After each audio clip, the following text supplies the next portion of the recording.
সত্যি পাবলিক এইভাবে যদি জাগে তে দেশের উন্নতি হইব এবং সরকারের টাকাগুলো অপচয় হইতো না। যেমন সরকারে 100% টাকা দেয় আর রাস্তা মিডিল পোর্শন আইয়া এইগুলা জিনিস টাকাটা হয়ে যায়। তো মিডিল পোর্শন হয়েছে গিয়ে যে সব খাম খাজ এগুলা জিনিস। আর উন্নয়ন যখন কম হয় সরকারের বদনাম হয়, কিন্তু সরকারে 100% টাকা দেয় কিন্তু টাকাগুলা যায় হয় ভিত্তি রাস্তার দিকে টাকাগুলা যায়।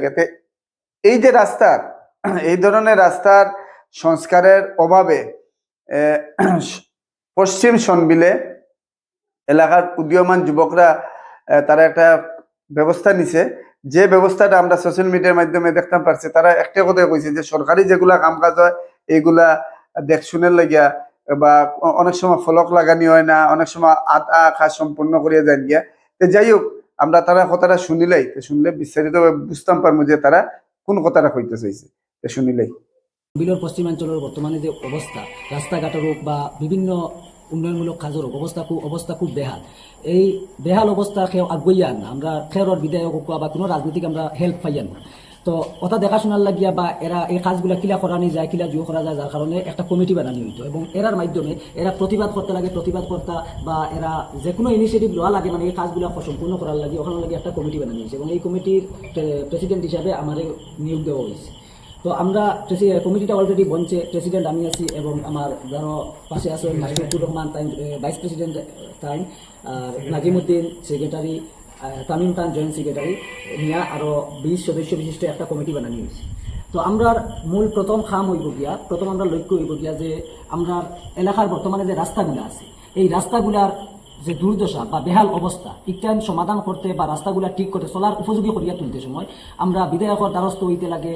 এমপি বিধায়ক থেকে লইয়া পঞ্চায়েত পিডাব্লিউডি বা সার্কুল অফিস ডিসি হোক, আমরা যেখানেও যাওয়া লাগে আমরা যাইতাম, তান্তানকে অবগত করতাম এবং পরবর্তীতে যদি তান্তানকে অবগত করিয়া আমরা যদি এর কোনো সুরাহা যদি পাই না, তাহলে আমরা এলাকার মানুষ লইয়া, এলাকার শিক্ষার্থী লইয়া, সবার লইয়া আমরা একটা বৃহত্তর আন্দোলনের মাধ্যমে আমরা যাইতে পারি। তো পরবর্তী আমরা কিতা করতে লাগে, প্রথমে আমরা আমাদের প্রতিনিধি যারা আছেন তাদের লগে আমরা মিলিয়া আমরা দুর্দশার অবস্থা সামনে তুলিয়া ধরবো। আমরা এরপরে আপনার মাধ্যমে লইয়া আমরা সংবিধান পশ্চিমাঞ্চলের সব জনগণের মতামত লইয়া সবাই লইয়া আমরা যে স্টেপ লই। যাই হোক, তারা প্রথম বক্তব্য আপনারা শুনছেন যে কমিটি গঠন হইতো বা কমিটি কিতা কিতা আছে বিষয় নিয়ে। তারপরে যেটা কমিটি গঠন হয়েছে এবং এই কমিটি কিতা লয়ে গঠন হয়েছে এটা তো বিস্তারিতভাবে শুনছেন আপনারা। তখন কমিটিটা যে গঠন হয়েছে এই কমিটিটার বিস্তারিতভাবে শুনিলেন। আসসালামু আলাইকুম। আপনারা সব অবগত আছেন যে আমরা গতদিন ভিডিওর মাধ্যমে হইয়া দিছিলাম যে একটা কমিটি বানানি হইতো। তো এই সনবিলের পশ্চিমাঞ্চল নিয়া তো আজকে এই কমিটিটা ফাইনালি বানানি হয়েছে। আমরা সব গ্রামের মতামত নিয়া, গ্রামের অনেক মানুষ উপস্থিত আসলা, সব মিলিয়ে একটা কমিটি বানানো হয়েছে। যে কমিটির প্রধান কাজ হইল গিয়া যে গ্রামের যে সমস্যাগুলা এই সমস্যাগুলার সমাধান এবং বিভিন্ন উন্নয়নমূলক কাজে তারা হেল্প করা। তো এই কমিটিটার নাম হইল গিয়া পশ্চিম সনবিল উন্নয়ন পরিষদ। এই যাই হোক, সনবিলে পশ্চিমাঞ্চলে টোটাল শ্রীভূমি জেলার জনগণ এইভাবে যদি সজাগ হইন তে নিশ্চয়ই সরকারের টাকাগুলো অপচয় হইত না এবং উন্নয়ন হইব। আর বিভাগীয় কর্তৃপক্ষ দ্বারা, কন্ট্রাক্টরের দ্বারা বেপথে পয়সাগুলো যায় গিয়া খাম কাজ হয় না এবং আমরা অনেক সময় সরকারের দোষারোপ করি, কিন্তু সরকারে 100% টাকা দেয়।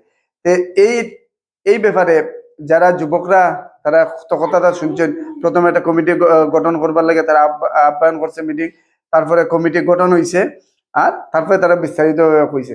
যাই হোক, আমরা বিগত দিনে অনেকগুলা ভিডিও বানাইছিলাম রাস্তা নিয়ে, কিন্তু দেখুন সরকারে 100% টাকা দিছে, টাকাটা গেছে কোন দিকে? বেপথে গেছে গিয়া। বিধায়কে ভোট চাইতে গতিকে কেউ কন্ট্রাক্টরে গেছে কইতে পারত না। আর যাই হোক, এগুলা জিনিসটা আমরা সবটাই আমরা বুঝি, আর কিন্তু বুঝলে কি তো হইব, নীরব থাকতে লাগে। যাই হোক, বাস্তব এটাই, সরকারে 100% টাকা দেয় আর রাস্তার যখন আধা রাস্তা দেওয়ার পরে গাড়ির থেকে পাইপ থেকে লিক হয়ে যায় আর কি। যাই হোক, সরকারে দেয় ঠিক আছে, কিন্তু এখানে মিডিল পোর্শনও বিভাগীয় কর্তৃপক্ষ এবং স্থানীয় যেগুলা কন্ট্রাক্টর আছে না, আর কেটা হইতাম যারা, যাই হোক আরেকগুলা কথা হয়ে না। যাই হোক, এখন দেখা যাক যারা এই উদ্যোগ নিছে তারা কতটুকু কাজ করতে পারে, এটা হইলে কথা সময়ে কইব।